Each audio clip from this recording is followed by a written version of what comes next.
বললেই হবে কিসের সংস্কার? আপনি সমস্ত সংস্কার বাতিল করে দিয়েছেন। ইন্টারিম যা সংস্কার করেছে সব বাতিল করে দিয়েছেন। সংস্কারের জন্য এনসিপি জামাতের সাথে যায়নি, ষড়যন্ত্রের জন্য গিয়েছে।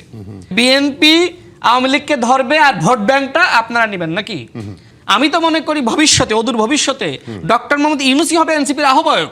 ওনার চেহারা চেঞ্জ করে কোন একজন আওয়ামী লীগের নেতার চেহারা বসে দেন, তাহলে মনে হবে যে একজন আওয়ামী লীগের নেতাই এটা বলছে। ওনাদের মন্ত্রী পার্লামেন্টে দাঁড়িয়ে বলেছেন যে প্রফেসর ইউনূস লন্ডনে গিয়ে গণ অভ্যুত্থানের ট্রফি তারেক রহমানকে দিয়ে এসেছে। নাহিদ ইসলামের গাড়ি বাড়ি নিয়ে প্রশ্ন তুলছেন, তারেক রহমানের গাড়ি বাড়ি নিয়ে কি প্রশ্ন তোলা যাবে কিনা?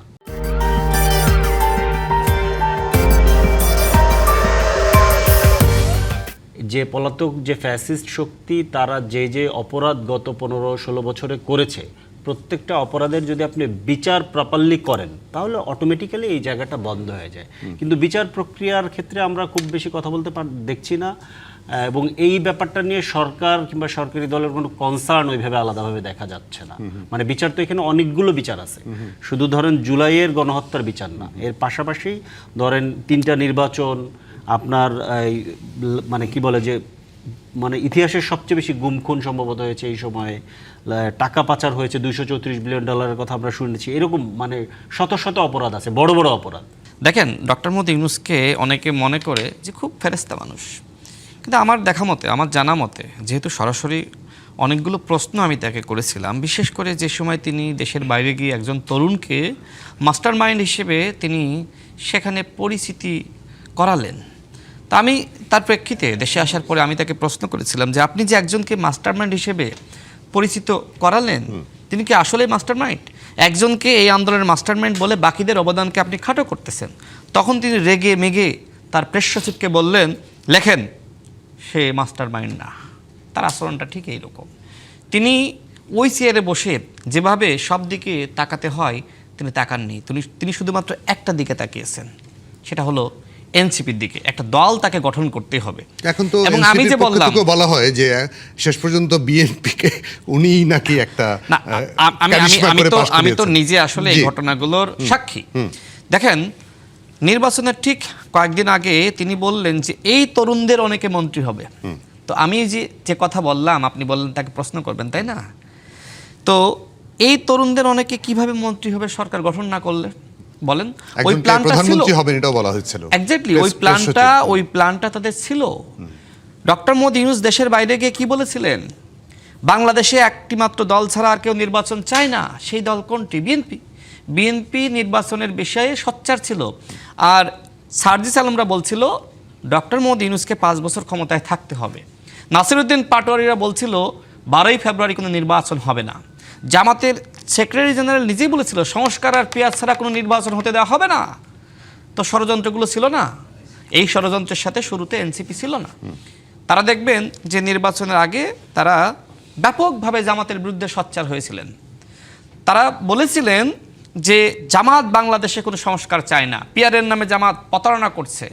সেই এনসিপি এখন বলছে যে আমরা কোনো আদর্শিক জোট না, আমরা সংস্কারের জন্য গিয়েছি। যে জামাতকে আপনি প্রতারক বললেন যে ওরা কোনো সংস্কার চায় না, তার সাথে আপনি কি সংস্কারের জন্য গিয়েছেন? সংস্কারের জন্য এনসিপি জামাতের সাথে যায়নি, ষড়যন্ত্রের জন্য গিয়েছে। এবং এই ষড়যন্ত্র স্বয়ং ছিল ডক্টর মোহাম্মদ ইউনূসের। তিনি বিএনপিকে 2 চোখ দিয়ে দেখতে পারতেন না। সরকারে তো আমাদের 2 একজন ব্যক্তি ছিলেন, তাকে অনেক বুঝিয়েছে যে আপনি কি মনে করেন এই বাংলাদেশে ক্ষমতায় গিয়ে বিএনপি ছাড়া আর কোনো দল আছে চালাইতে পারবে?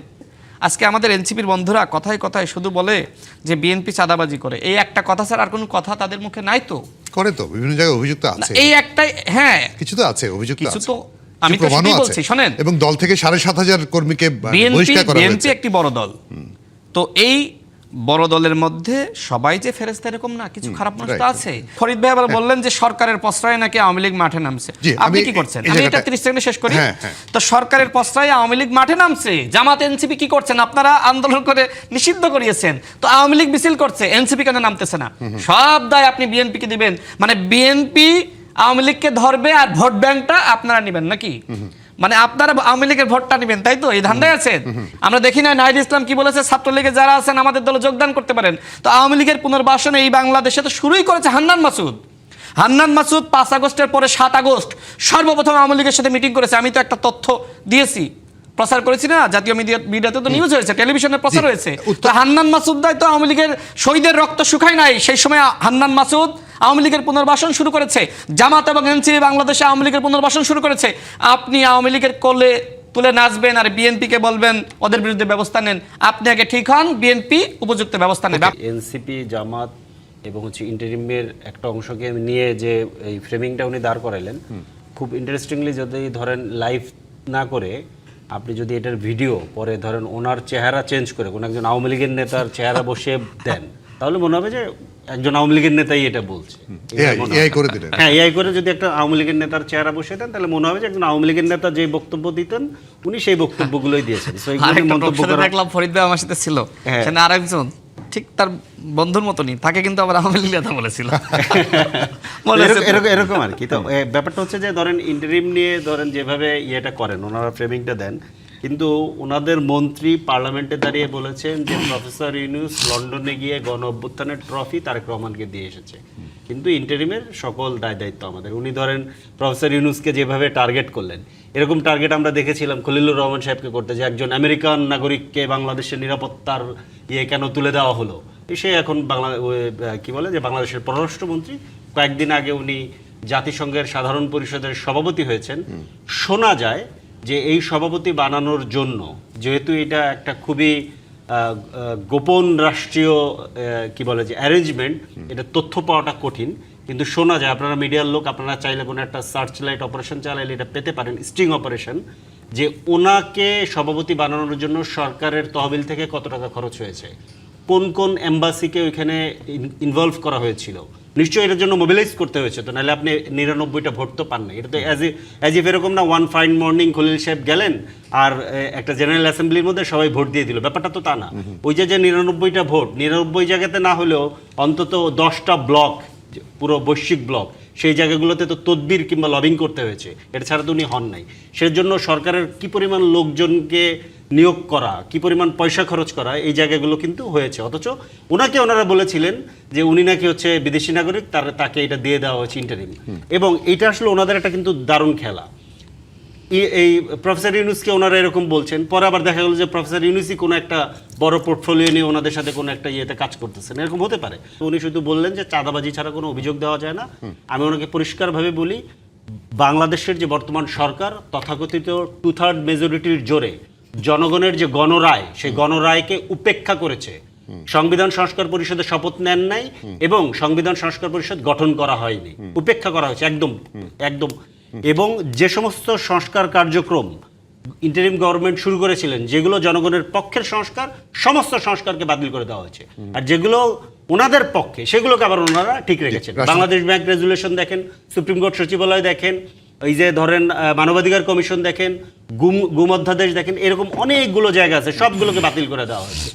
আমি উপদেষ্টা পরিষদের একজনের সাথে কথা বলেছিলাম, তো তিনি আমাকে বললেন, দেখো রাশেদ, এইভাবে কি আওয়ামী লীগকে নিষিদ্ধ করা ঠিক হয়েছে?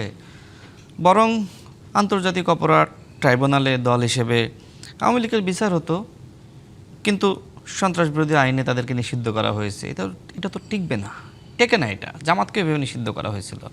এই ছেলেগুলোকে এত আমরা বুঝালাম যে একটা বিচারের মধ্য দিয়ে আওয়ামী লীগকে নিষিদ্ধ করি, ওরা মানলই না।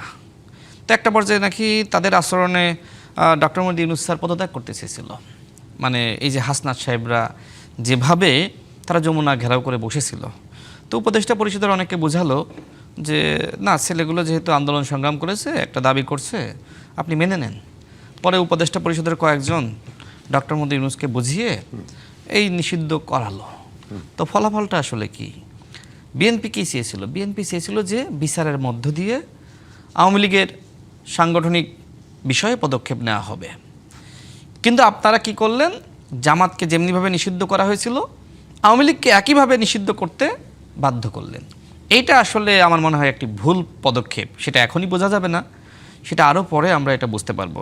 তবে আমার একটা জিনিস খুব খারাপ লাগলো, জামাত ইসলাম যে ধোঁকাবাজি এবং প্রতারণার রাজনীতি করে, তার একটা প্রমাণ আমরা জাতীয় সংসদে দেখলাম।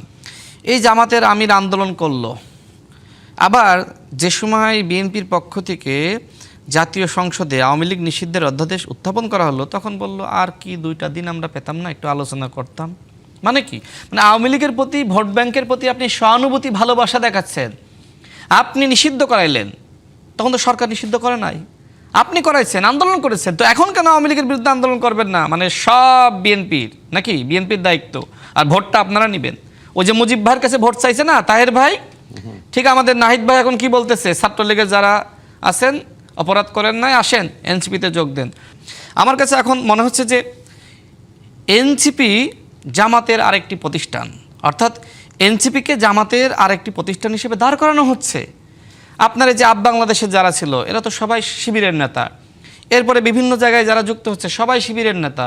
অর্থাৎ জামাত শিবির যেহেতু মনে করছে আমাদের ৭১ দায় আছে, আমরা হয়তো কখনোই ক্ষমতায় যেতে পারবো না, সুতরাং এনসিপিকে সামনে রেখে কিভাবে ক্ষমতায় যাওয়া যায় বা এনসিপিকে দখল করা যায় সেই অপচেষ্টার মধ্যে রয়েছে। এটা অত্যন্ত দুঃখজনক। আপনারা সুযোগটা কাজে লাগাইতে পারেন না, এখন সব দোষ বিএনপির। 18 মাসে কি করেছেন? চাঁদাবাজি আর লুটপাট ছাড়া কি করেছেন? তদবির বাণিজ্য ছাড়া কি করেছেন? এনসিপি তো এনসিপির দল না, এনসিপি হলো ডক্টর মোহাম্মদ ইউনূসের দল। ডক্টর মোহাম্মদ ইউনূস ক্ষমতায় থেকে এই দলটা গঠন করেছে। তিনি বললেন না যে কোনো সময় আমরা বিএনপিতে ডক্টর মোহাম্মদ ইউনূসকে দেখতে পারি। আমি তো মনে করি ভবিষ্যতে, অদূর ভবিষ্যতে ডক্টর মোহাম্মদ ইউনূসই হবে এনসিপির আহ্বায়ক। আমাদের না প্রশ্ন তোলে না, নাহিদ ইসলাম বলুক যে তার এই যে বিশাল ফ্ল্যাট সেটার ভাড়া কই পায়, নাহিদ ইসলাম বলুক তার যে ড্রাইভার ভাড়া, গাড়ি, এগুলো কই পায়। 6 মাস মাত্র ছিল, 6 মাসে 10 লাখ টাকা হয়েছিল, সেই টাকা তো আপনার শেষ হয়ে গেছে। সে বলল তার মাত্র 10,000 টাকা ছিল অ্যাকাউন্টে। তাহলে এই প্রশ্নগুলো আমরা করতে পারি না? আমি কথা বললেই বলবেন নব্য বিএনপি। হ্যাঁ, যখন আমার মানে কথার কোনো যুক্তি তর্কর উত্তর দিতে পারবে না, নব্য বিএনপি। অথচ দেখেন জামাত ইসলামের যিনি আমির তিনি ছিলেন জাসদ ছাত্রলীগের নেতা। জাসদ ছাত্রলীগের নেতা আপনার জামাতের আমির হইতে পারে, রাশেদ খান বিএনপি করতে পারে না। আপনি মানে আপনার ইশতেহারে জুলাই সনদে সব জায়গায় আপনি বললেন যে সুপ্রিম কোর্টের একটা আলাদা সচিবালয় রাখবেন, সেটা ফাংশন করা হলো, এস্টাবলিশ করা হলো, সেটাকে এসে আপনি বাতিল করে সেই সচিবালয়ের কর্মকর্তাদেরকে আইন মন্ত্রণালয়ে সংযুক্ত করলেন। এই ঘটনা আমরা দেখেছি না? দায়টা এনসিপির, কারণ এটা এনসিপি আসলে এটা বাতিল করেছে। এইটা হচ্ছে যে পারসেপশন ক্রিয়েট করা। এবং মানে আমি আপনাকে ব্যক্তিগতভাবে বলছি না, কিংবা আপনার হাউসকেও বলছি না, বা মানে পৃথিবীতে একটা বড় মানে আইডিয়া আছে ম্যানুফ্যাকচারিং কনসেপ্ট। আপনি যেহেতু সংবাদ মাধ্যমে কাজ করেন আপনি জানেন যে কিভাবে মানে এই মানে কি বলে কনসেপ্ট ম্যানুফ্যাকচার করা হয়। এই যে আপনি বলে দিলেন যে আপনারা নতুন বন্দোবস্ত দেখাতে পারলেন না, কোথায় পারলাম না? একটা 27 বছরের ছেলে বাংলাদেশে একটা পলিটিক্যাল পার্টির প্রধান হচ্ছে, এটা আপনি কয় জায়গায় দেখেছেন? এটা আপনি কোথায় দেখেছেন? এখন উনি ধরেন বলে মন্ত্রীপাড়া থেকে দল করা হয়েছে, সে তো মন্ত্রীপাড়া থেকে বেরিয়ে এসে দল গঠন করলো। হোয়ারএজ আপনি যে দলের প্রতিনিধিত্ব করতেছেন, আপনি যে দলের দায়িত্ব নিয়ে কথা বলতেছেন, সেই দল তো আসলে রমনা পার্কেই গঠন হয়েছিল, রমনা রেস্তোরাঁতে। সে তখন তো প্রেসিডেন্ট জিয়াউর রহমান প্রেসিডেন্টও ছিলেন না, উনি আর্মি অফিসারও ছিলেন না, তাই না? বিষয়টা তো এই। কারা বলতেছে এই কথাটা? আপনি দল কিভাবে গঠন হয়, দল গঠনের একটা প্রক্রিয়া কিংবা একটা ঐতিহাসিক বাস্তবতা থাকে, সেটার মধ্য দিয়ে দল গঠন হয়। এনসিপি একটা জুলাই গণ অভ্যুত্থানের মধ্য দিয়ে তরুণদের যে রাজনীতিতে অংশগ্রহণ, সেই অংশগ্রহণকে কন্টেইন করার জন্য একটা কন্টেইনার আপনার দরকার ছিল। এনসিপি হচ্ছে সেই দলটা, একটা নতুন রাজনৈতিক সেটেলমেন্ট তৈরি করার জন্য তারা কাজ করবে। সেখানে ধরেন পুরনো সংবিধান, পুরনো রাষ্ট্র এবং পুরনো সব কিছু আপনি বহাল রাখবেন, আর আপনি একা এনসিপিকে দায় দিবেন যে এনসিপি নতুন বন্দোবস্ত করতে পারলো না। এটা কিভাবে হবে বলেন? উনি খুব সুন্দর করে বললেন যে জামাতকে সাথে নিয়ে ধরেন আওয়ামী লীগকে রেলেভেন্ট করা হচ্ছে। তাহলে 22 বছর ওনার দল কি জামাতকে সাথে নিয়ে আওয়ামী লীগকে ফ্যাসিস্ট হইতে সাহায্য করছিল কিনা? কারণ জামাতকে সাথে নিলেই যেহেতু আওয়ামী লীগকে রেলেভেন্ট করা হয়, তাহলে এই দায় তো বিএনপিরও নিতে হবে আওয়ামী লীগকে ফ্যাসিস্ট হয়ে উঠতে। আর একটা জায়গায় বলছেন ধরেন মানে কি বলে আওয়ামী লীগ কার্যক্রম নিষেধাজ্ঞা প্রশ্নে, এখানে খেয়াল করেন নিষিদ্ধ প্রশ্ন উনি বারবার বলতেছেন। আমাদের মূল দাবিটা ছিল সেই সময় আওয়ামী লীগকে দলগতভাবে বিচার করতে হবে, সেটার প্রভিশন ছিল না, সেটা অ্যাড করা হয়েছে। এবং যখন আপনি একটা দলকে বিচারের আওতায় আনবেন তখন তার কার্যক্রম আপনি কোনোভাবে চালাতে পারেন না, চালাইতে দিতে পারেন। সে স্বাভাবিক কার্যক্রম করবে আর আপনি তাকে বিচার করবেন, এটা হয় না। এই জায়গাটা ছিল প্রভিশন, মূল জায়গাটা ছিল বিচারের প্রভিশন। আমরা বিচারটা দেখতে চাই, এখন যে সরকার আছে তাদের আমরা এখানে উদ্যোগ দেখতে চাই। এবং আরেকটা জিনিস হচ্ছে যে নাহিদ ইসলামের গাড়ি বাড়ি নিয়ে প্রশ্ন তুলছেন, তারেক রহমানের গাড়ি বাড়ি নিয়ে কি প্রশ্ন তোলা যাবে কিনা? কারণ উনি প্রধানমন্ত্রী, উনি ওনার যে হলফনামে আমরা যা দেখেছি সেই অনুযায়ী ওনার লাইফস্টাইল আমরা দেখি না, সেটা নিয়ে প্রশ্ন তোলা যাবে কিনা? তার মানে উনিও কোনো না কোনো ফর্মে এটা অ্যারেঞ্জ করেন। একটা বড় রাজনৈতিক দলের প্রধান কিংবা প্রধান নেতা যারা থাকেন তারা অ্যারেঞ্জ করেন, তাদের শুভাকাঙ্ক্ষী থাকে। এইটাকে ধরেন উনি যেভাবে অ্যাটাক করলেন ছোট করার জন্য, জি, এই ওনার একই জিনিস ভাবা উচিত যে উনি যে ওনার দলের প্রধান যে টাইপের গাড়ি চালান, ওনার কি বলবো যে ওনার সারা জীবনের ইয়ে দিয়ে ওই গাড়ি উনি অ্যারেঞ্জ করতে রাশেদ পারেন। তো যাই হোক, এই তুলনার রাজনীতি কি আমরা চেয়েছিলাম? আপনারা তো দাবি করছেন যে আপনারা সংস্কার করবেন, তো সংস্কার আপনারা কতটুকু করেছিলেন? আমাদের আর ক্ষমতা ছিল না, নামে- আমরা কিভাবে সংস্কার করব? না, আপনারা ক্ষমতা সংস্কার তো ছিলেন না। আপনারা নষ্ট করে ডক্টর দিয়েছেন ইউনূসকে এটা। আমি রাশেদ খান নিয়োগ দিয়েছিলাম, নাহিদ ইসলাম নিয়োগ দেয়নি। আপনার হাতে ক্ষমতা ছিল না বললেই হবে না? কিসের সংস্কার? আপনি সমস্ত আপনার সংস্কার হাতে বাতিল ক্ষমতা করে ছিল দিয়েছেন। না? ইন্টারিম যা সংস্কার আপনার করেছে হাতে সব ক্ষমতা বাতিল করে শেষ দিয়েছেন। করি। তাদের একজন এমপি দেখলাম, আতিক মুজাহিদ, টকশোতে ব্যাপকভাবে আমাকে নিয়ে ব্যঙ্গাত্মকভাবে কথা বললো যে আমি নব্য বিএনপি হয়েছি। তুমি বাবা কি, তুমি শিবির ছিল না? শিবির থেকে তুমি নব্য এনসিপি হয়েছো না? জি। জামাতে কেন যাওনি? আজকে মোটামুটি এনসিপির 80% জামাত শিবিরের লোকজন। এইটা আসলে তরুণদের দল বলতে এইটা আসলে জামাতের আরেকটা প্রম্যাক্স হলো এনসিপি। রাশেদ খান, তারা তো সংস্কার করবে না, জামাত তো সংস্কার চায় না। অনেক এই ধন্যবাদ। স্বাধীনতা বিরোধী শক্তির সাথে হাত মিলিয়ে হ্যাঁ। আজকে স্বাধীনতা সার্বভৌমত্বের বিরুদ্ধে অবস্থান নিয়েছে এনসিপি। এটা আমাদের জন্য একই কাজ দুঃখজনক। 22 বছর বিএনপি করছিল, স্বাধীনতা রাশেদ খান, বিরোধী শক্তির রাশেদ সাথে খান হাত ফরিদুল্লাহ আমি যখন আপনাকে ফ্লোর দিব আপনি আবার আমি এই উত্তর দিব। কথার উত্তর ঠিক আছে, দিবেন। ঠিক আছে। এই অনুষ্ঠান কিভাবে চলবে